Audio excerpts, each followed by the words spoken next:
So in the above program, the virtual function VFUN is declared when V1 is defined by derived 1 and derived 2. The keyword virtual is not needed. If it is included, it is not an error. The base class is inherited by both derived 1 and derived 2. Inside each class definition, V1 is defined relative to that class. Inside main function, 4 variables are declared. So here what they are telling, see whenever we write virtual functions, say in the base class, if we write virtual keyword, it is enough. Whereas in the derived class, one more time, it is not necessary to write. So that only they are telling.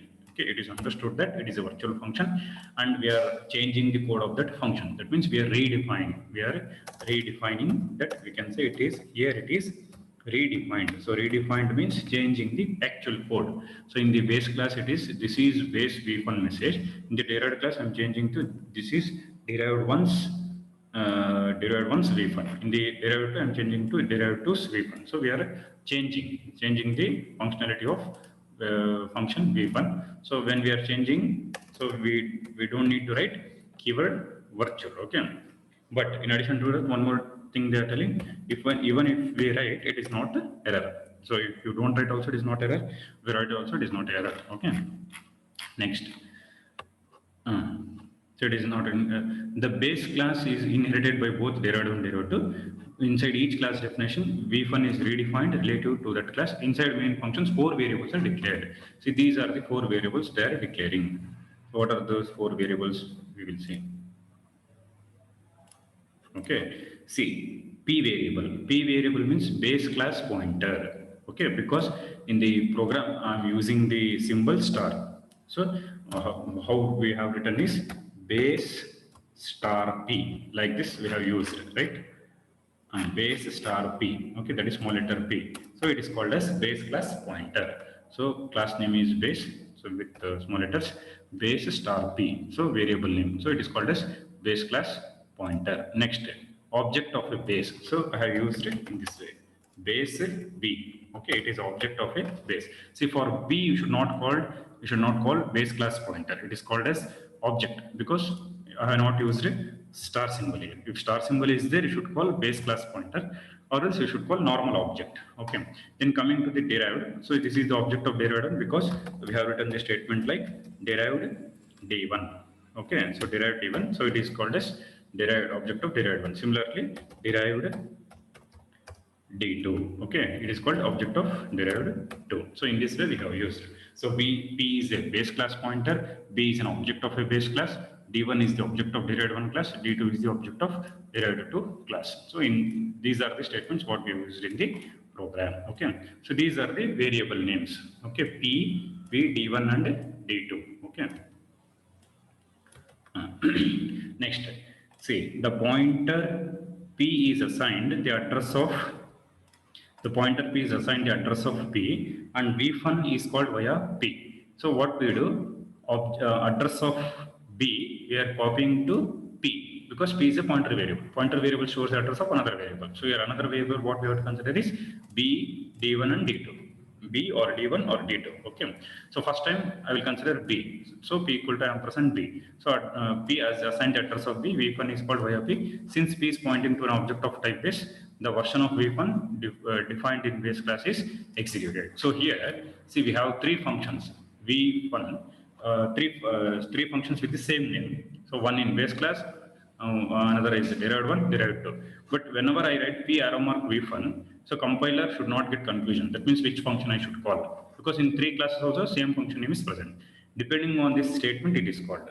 Okay, if I write p is equals to ampersand b, then it is called in the base class. If I write p is equals to ampersand d1, it will call the function which is present in d1. If I write p is equals to ampersand d2, then it will call the function which is present in d2. So that only they are telling here. That is.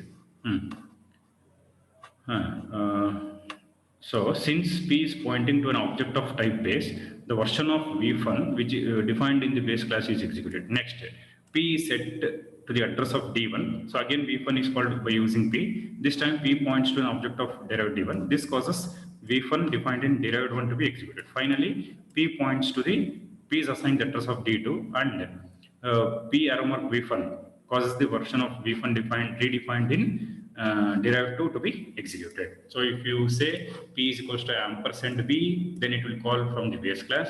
If you say P is equal to ampersand D1, it will call from the derivative 1 class. If you say P equal to ampersand D2, it will call from the derivative 2 class. Okay. Next. The key point here is that kind of object to which P points determines which version of VFun is executed. So as I said, see, VFun function is present in all the three classes: base class, derivative, and derivative. But which function belongs to which class it should call, that depends on the object. So if you link P and B, it will call in from the base class. If you link P and D1, it will call from the derivative 1. If you link P and D2, it will call from the derivative. Okay. So this determination is made at runtime, and this process forms the basis for runtime polymorphism. So when it happens means during execution of the program. Runtime means during execution of the program. Compile time means before the program is executed. Okay. So it happens at runtime. Okay. Next.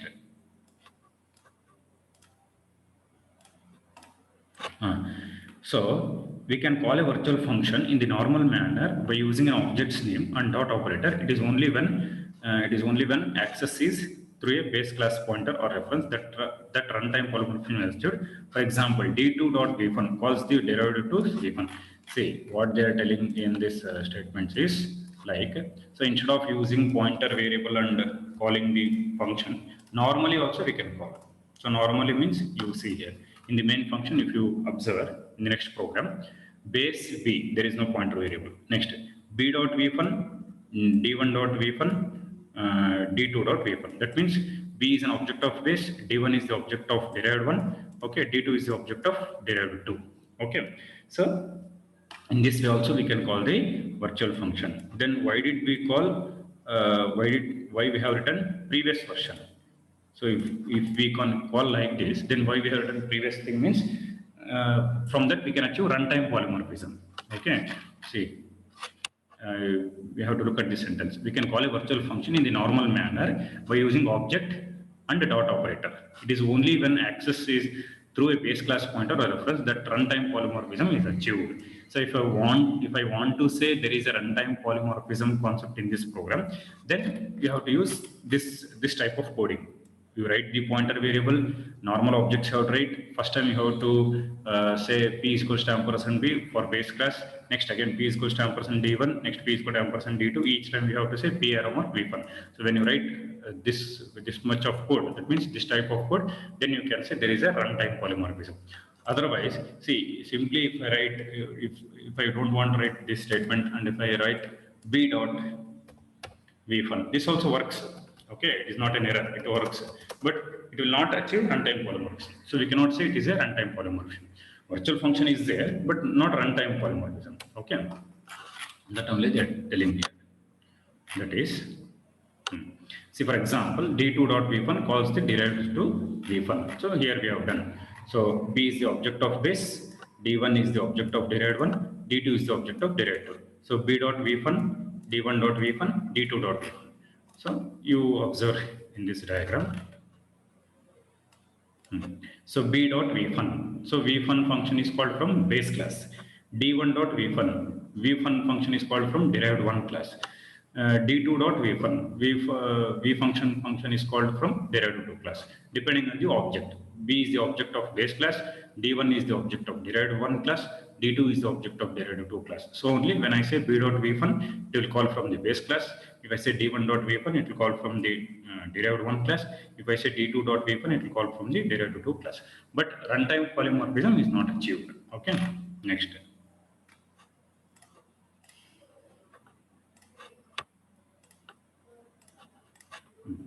So some of the important characteristics of virtual functions. So we'll see what are the important characteristics of virtual functions. Okay. The prototype for a redefined virtual function must match exactly with the prototype specified in the base class. See, the meaning of this is, if suppose, see, if I have written this much function in the base class, and again one more time if I want to write the same function name and coding, what they are telling, this you have to follow exactly. This is called prototype. data type and function name along with parenthesis, that is called prototype. If you change in the prototype, then virtual function is not achieved here. Okay. So whenever you write the same function in the derived one class, this you should not change. For example, when I go to derived one class, so in bfun, simply if I write int a, and when I go to derived two class, if I write like int a, int b, or if I change the from void, if I change to data type int. Okay, so this is not correct. That only they are telling. That means, see, the prototype of a virtual function for redefined virtual function must match exactly with the prototype specified in the base class. See, there can be change in the code. This is the code. Within opening brace and closing brace, what you write, that is the code. You can change that code, but this it should be same. Okay, void vfun. So here also void vfun.